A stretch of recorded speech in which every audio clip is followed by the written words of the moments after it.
Hello, bookworms! Welcome to another literary adventure. If you're new here, I'm Elizabeth, and today I'm in Boston, Massachusetts, standing next to the statue of the author that scares me the most, Edgar Allan Poe.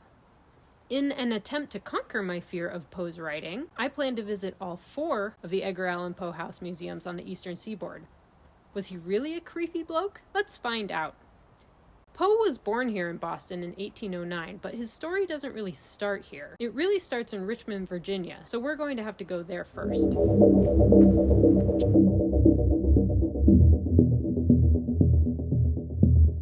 The last time I read Edgar Allan Poe was during a high school summer literature class. I had to read The Telltale Heart and The Raven, and they terrified me so much, I decided I would never read Poe again. But I recently learned that Poe basically invented detective stories and inspired Sir Arthur Conan Doyle's Sherlock Holmes mysteries. I love a good Sherlock Holmes mystery, so I thought I'd give Poe a second chance. I just finished reading Poe's Murder on the Rue Morgue, and it turns out Doyle totally lifted Sherlock and Watson straight from Poe and ran with it. Poe's Detective Dupin has the same characteristics as Sherlock, or rather, Sherlock is totally Dupin. Edgar Allan Poe was orphaned at age 2. By then, his father had left, and his mother, who was an actress and performed up and down the Eastern Seaboard, was in Richmond when she passed away from TB.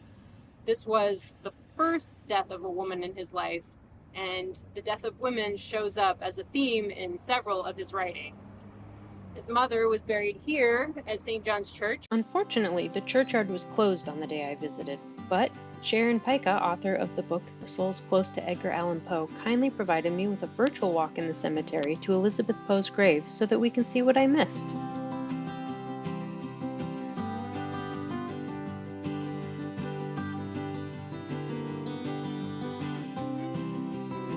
The front of the stone, above Elizabeth Arnold Poe's name, has an image of a woman holding a vase with a raven flying out of it.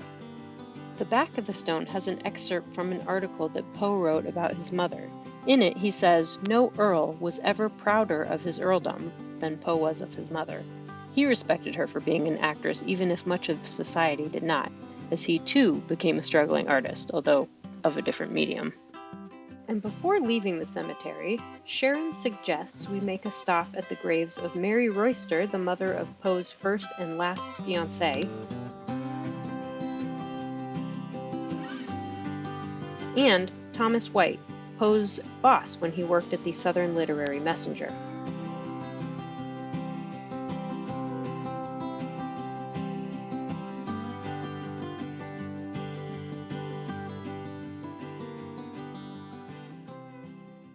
Pajka is an Edgar Allan Poe expert.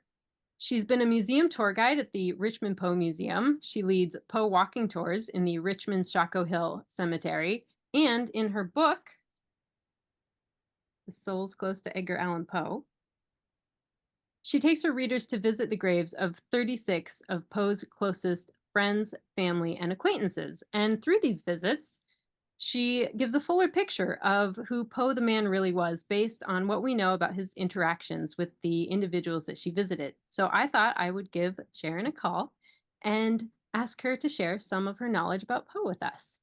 Hi, Sharon. Thanks for Hi. joining me. And Thanks for having me. Oh, you're welcome. And thank you for the virtual cemetery walk.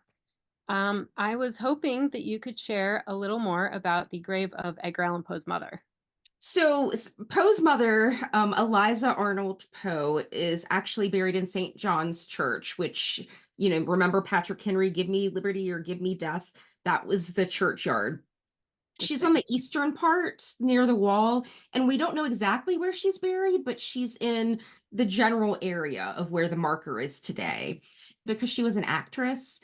And during that time period, that wasn't the best, career for people. I think now we sort of look up to actors, but at the time, is not the best profession. And, a lady wouldn't necessarily have been an actress.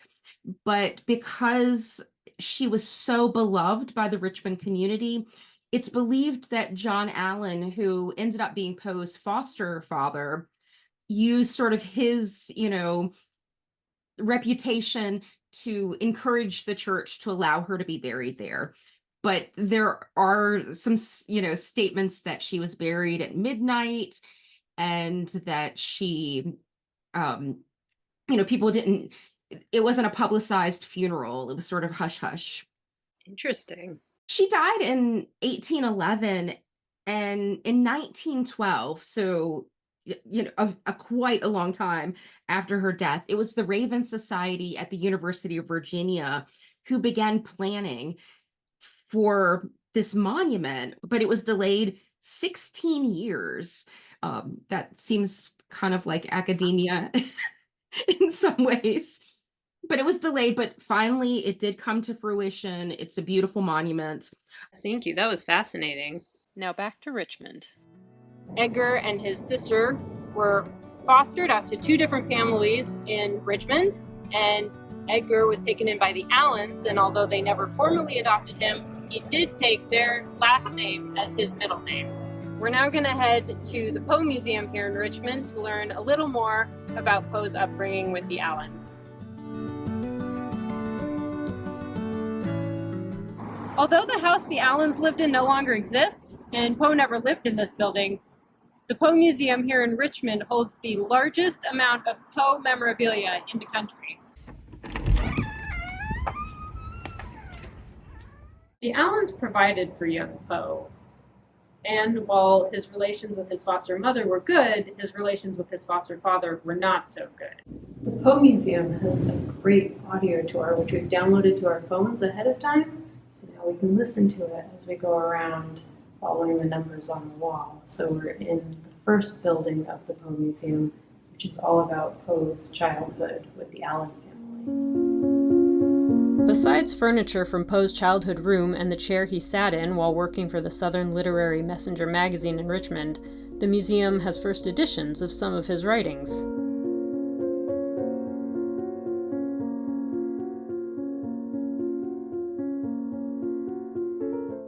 The Poe Museum also has two black cats that live on the grounds in homage to Poe's cat Katerina, and neither of the cats, unlike in his story The Black Cat, seem to have just one eye. They both have both eyes, and they're very sweet.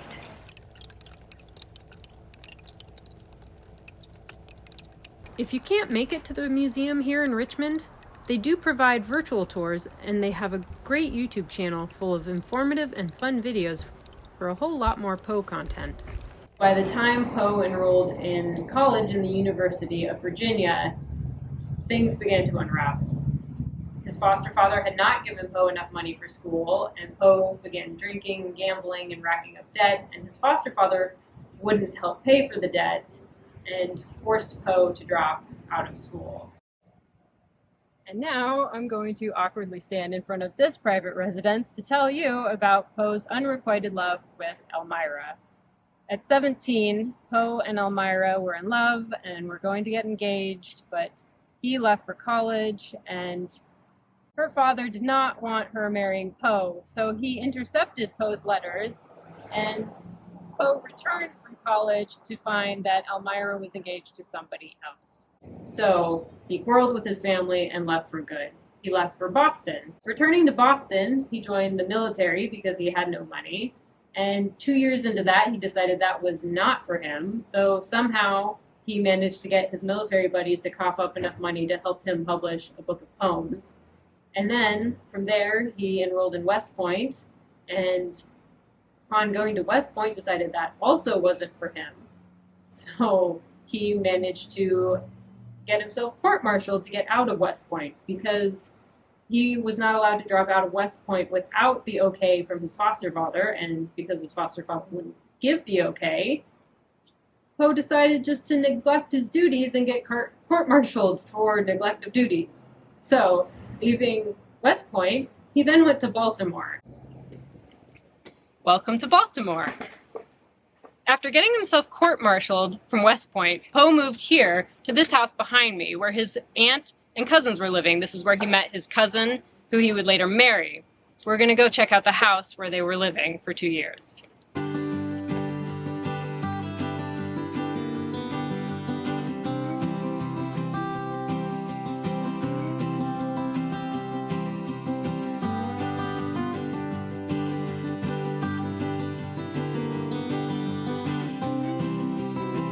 rooms in this house are unfurnished except for this garret room at the top of the house. The rest are filled with artifacts and information displays. But you really get a sense of how small the rooms are in which Poe lived with his aunt and cousin. It doesn't feel like much space for so many people.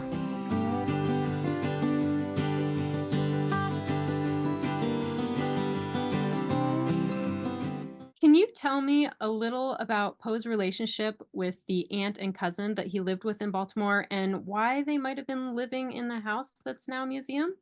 It was like 1832. He's out of the army. He's been arguing with John Allan, his foster father, and he goes to live in Baltimore with his, biological Poe family. And there's not a lot of space, but imagine, we know Poe grew up, his mother passed away when he was little, then his foster mother passed away. All these women who were sort of like mother figures kept passing away. So here's the most cohesive family unit that he has, and it was really precious to him. So it was around 1826 when Maria Clem, who is Poe's aunt, her husband passed away. And at that time, she was left with two, pretty little children to take care of on her own.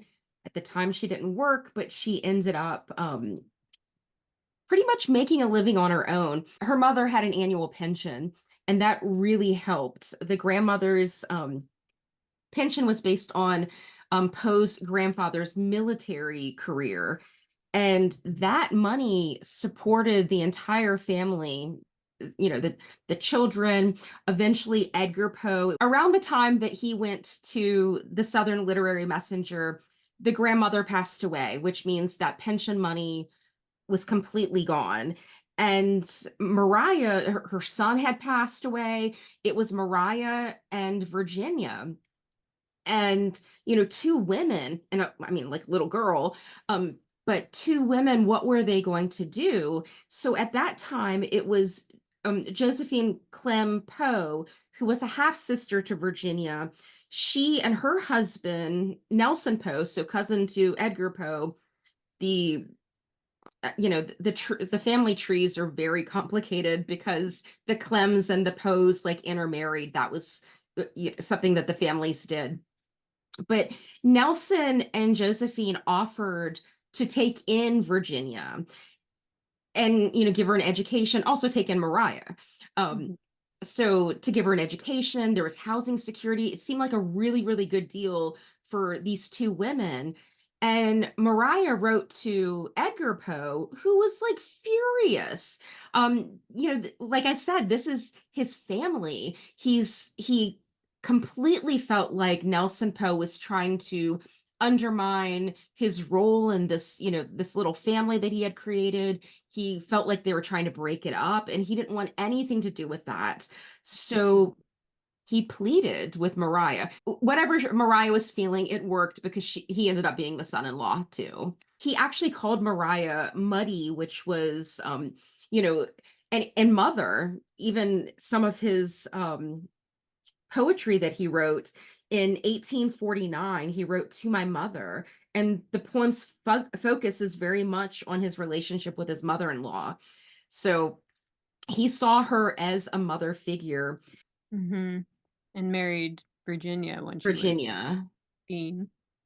at the time, and I'm not giving any thumbs up to child brides, but it was something that older men would do. And as I tell my students, probably so that they don't end up with a 20-year-old who is a free thinker and has her own opinions. You can sort of raise your future wife in some ways by educating her and having her in polite society. So, not quite what it would be like today for an older person to marry a 13-year-old. And they stayed together for, quite some time, and they did seem to love each other. But there's many like researchers that believe it was more of a family love, not maybe romantic, sure, but very Mhm. different from today. Interesting point of view. While living here, Poe wrote the story MS Found in a Bottle. which, as you read it, you discover that the narrator is on the ship the Flying Dutchman, and he eventually goes down with the ship. This story somehow won him first place in a story competition, which eventually led to a job offer back in Richmond. So Poe took his family and moved back to Richmond. The Baltimore Poe Museum hosts an annual festival in October, so you may want to check it out if you're looking for some October fun. Poe was happy here in Richmond until his wife Virginia contracted TB and he began to drink from the stress and eventually decided to move his family out of Richmond. Up until this point, my trip had been done by car, which I think is the best way to see all 4 Poe houses, but at this point, we switched to Amtrak and took the train to Philadelphia.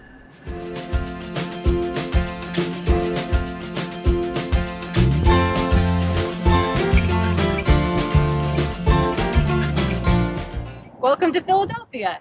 Edgar Allan Poe lived in Philly for 6 years, lived in 5 different houses, and only rented this one behind me for a few months, but it's the only one that he lived in Philly that's still standing.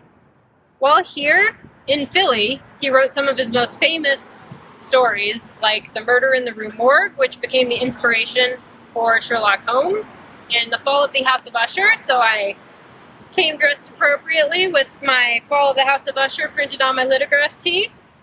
And in this house particularly, he wrote his most famous The Telltale Heart and also the story The Black Cat.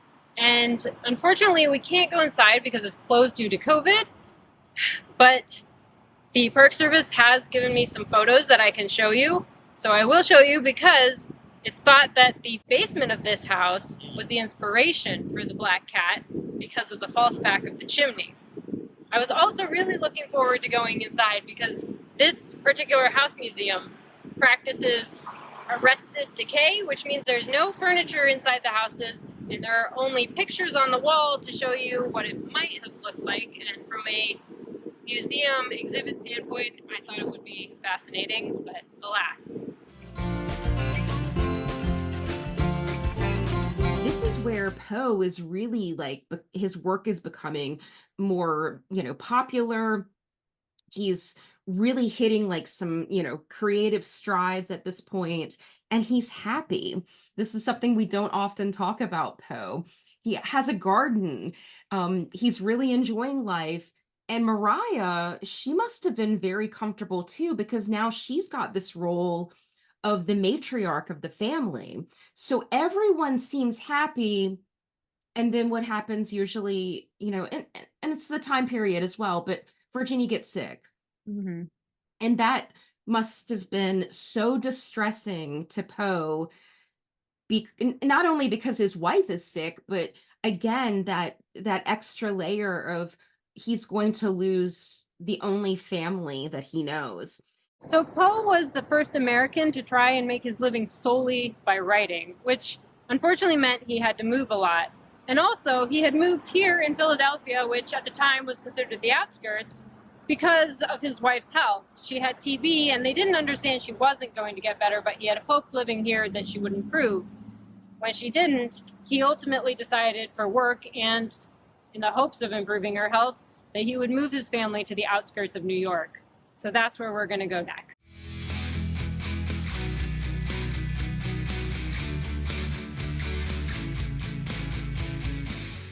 Unfortunately, the Poe Cottage in New York was also temporarily closed due to COVID.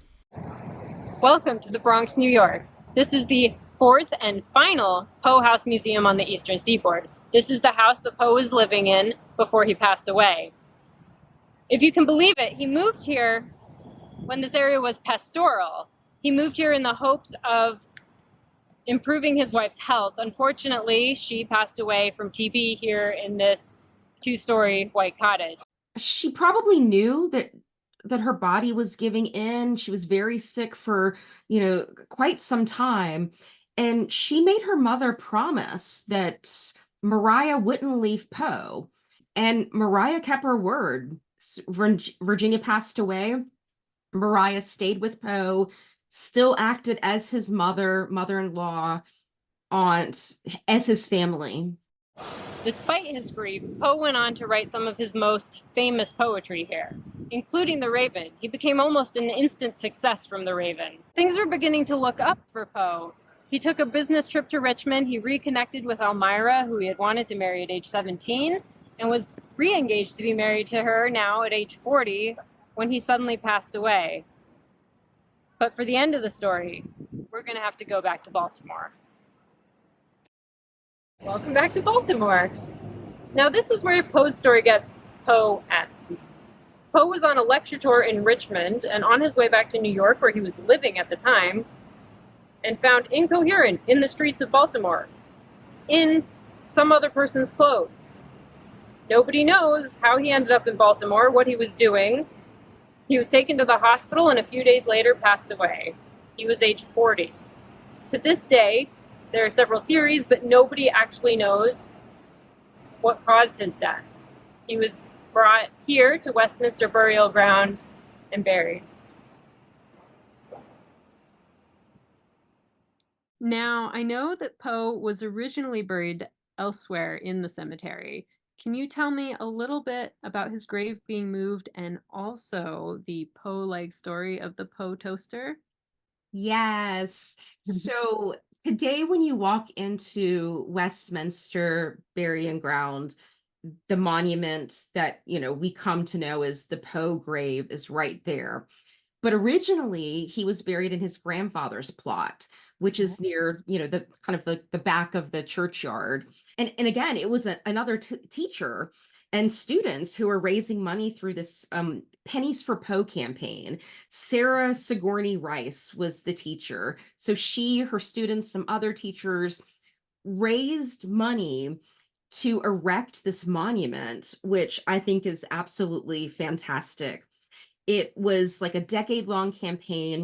1875, she had gotten people to come, not only to donate money, but to donate poems to be said during the ceremony, famous speakers to come. So it was an event for people to come to.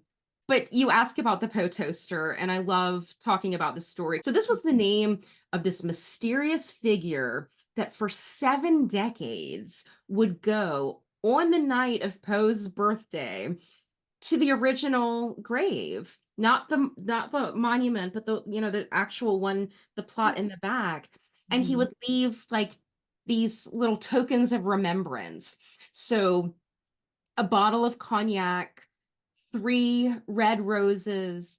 Sadly that tradition ended, and now it's kind of to tip their hat to it, there's some more theatrical versions. But growing up and hearing that story and also reading Poe, how could you not be interested? Interesting. And they never found out who it was. Not that they've told the public. Interesting. Oh, that's so Poe-like. Yeah, absolutely. Thank you for this. This has been really fascinating. And you're so knowledgeable, and I'm so glad that you shared some of that with us. Absolutely. Poe wrote what would sell, and he was greatly affected by the death of women in his life. And perhaps writing was his way of dealing with the grief. What's that saying? Walk a mile in someone else's shoes? Well, sometimes if you walk in an author's footsteps, you'll find that they turn their grief into art and were able to make a meager living off of it. So perhaps Poe was a bit morbid, but ultimately he was a grieved and genius writer. I hope you enjoyed that tour of all 4 Edgar Allan Poe houses. For more literary travel, hit that like button, hit subscribe, comment down below. Let me know how you feel about Edgar Allan Poe. Go check out the blog, and I'll see you in the next video. Bye!